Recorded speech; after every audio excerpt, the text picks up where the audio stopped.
You're watching Euronews now. I'm Mariam Zaidi, and these are our top stories this hour. Russian missiles strike Odessa and also hit a school in the city of Bakhmut in Donetsk region as fierce fighting continues.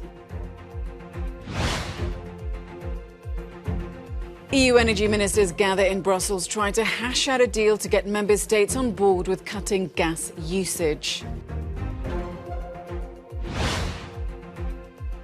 And as Europe continues to battle raging wildfires, a critical situation is declared on the Czech-German border.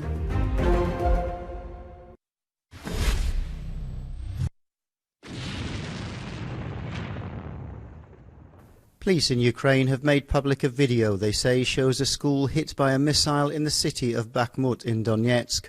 Authorities say it was hit by Russian missiles.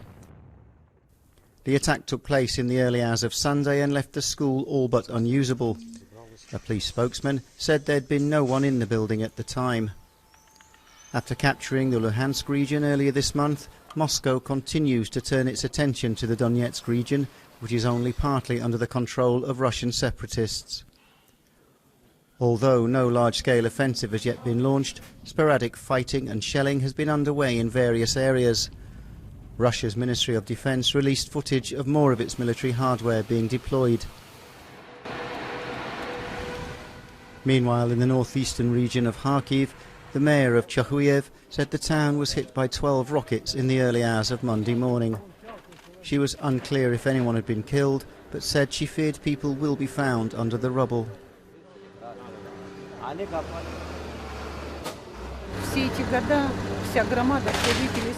All these years, our society, residents have been creating and building comfortable life conditions, and now the enemy is destroying all this, killing children, peaceful residents. It's very hard to describe all this.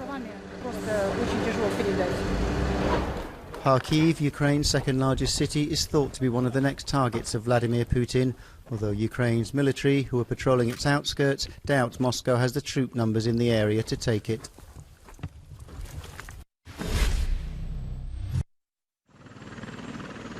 A new missile strike has been reported in the port city of Odessa, this time hitting residential buildings along coastal villages in the early hours of Tuesday morning. This becomes the second strike on the port city in 5 days. The first was over the weekend, less than 12 hours after the warring sides struck a deal to resume grain exports, blocked by the conflict.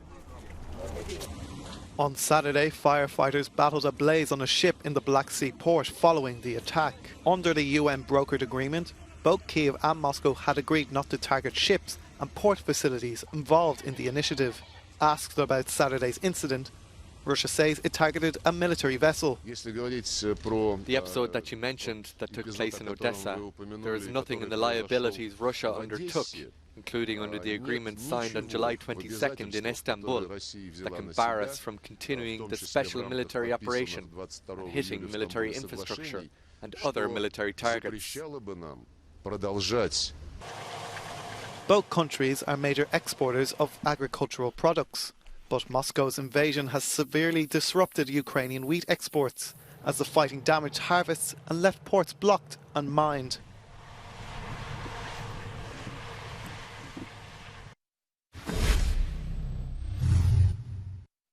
EU energy ministers are meeting here in Brussels to try to sign off on the European Commission's proposals last week to save gas for a safe winter. The proposals include a 15% reduction in gas demand for each member state in order to prepare for the possible shutdown of Russian gas throughout the whole of Europe.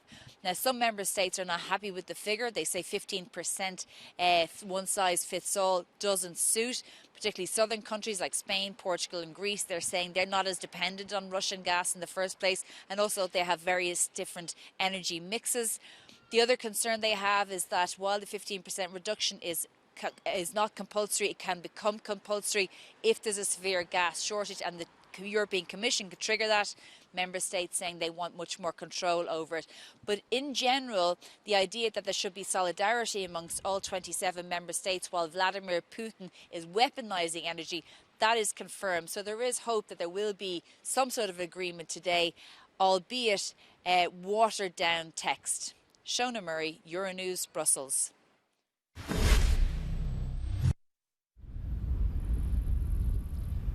Russia's President Vladimir Putin had warned it might happen.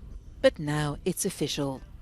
Moscow is cutting the flow of natural gas through its Nord Stream 1 pipeline to Germany by another half. As of Wednesday, the pipeline feed will be at just 20% of its capacity. State-owned company Gazprom says the reduction is because it became necessary to stop another turbine at the gas pipeline for maintenance. This new blow to supply comes just days after the company resumed deliveries following a 10-day shutdown. Fires in parts of Europe have already burned more land so far this year than in all of 2021. On the Greek island of Lesbos, the situation seemed to improve yesterday, with a drop in the wind making firefighting efforts easier. But flare-ups continued throughout the day in the aftermath of the blaze that broke out on Saturday near a popular tourist destination. In Spain, a new wildfire has prompted evacuations in the province of Zamora, the second time in less than a week for many of the residents. Staying in Spain, firefighters continued to battle the remnants of a wildfire in the northern province of Burgos. Soaring temperatures and a long-lasting drought in Italy have created havoc in the centre of the country this month. Last week, crews had to fight fires from Tuscany all the way to Trieste. Sunday was a particularly difficult day for crews operating in Umbria, with several fires, many of them near hilltop towns surrounded by vegetation and forests. Meanwhile, in the Czech Republic, more than 150 firefighters are battling a blaze in the Bohemian Switzerland National Park, which has now spread to the German side. Helicopters and an aircraft are helping with the efforts. The fire has engulfed treetops and some firefighters have been evacuated.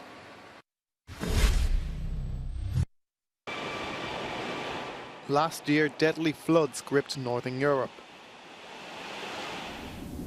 This year, it's wildfires that are causing unprecedented devastation across the continent.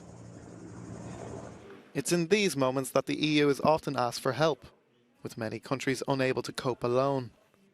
Here in Brussels, the Emergency Response Coordination Centre is where the bloc's team deals with requests for assistance, activating what's known as the Civil Protection Mechanism. With the record temperatures, more countries are asking for help.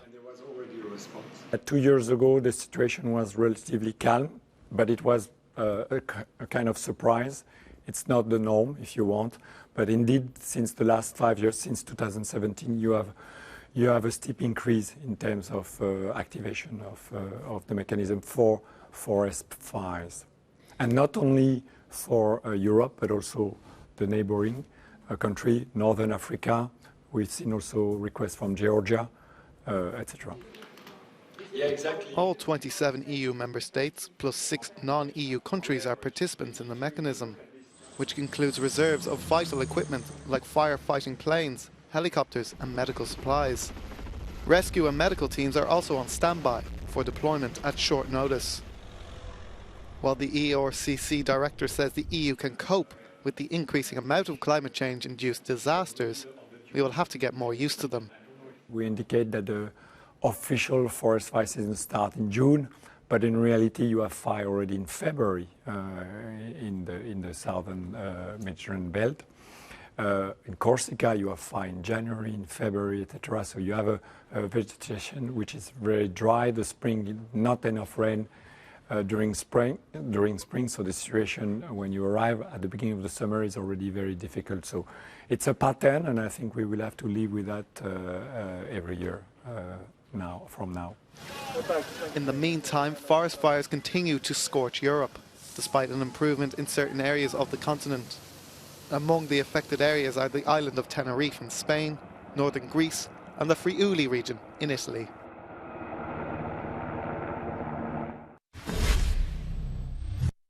You're watching Euronews now. Do stay with us. Lots more to come on the programme.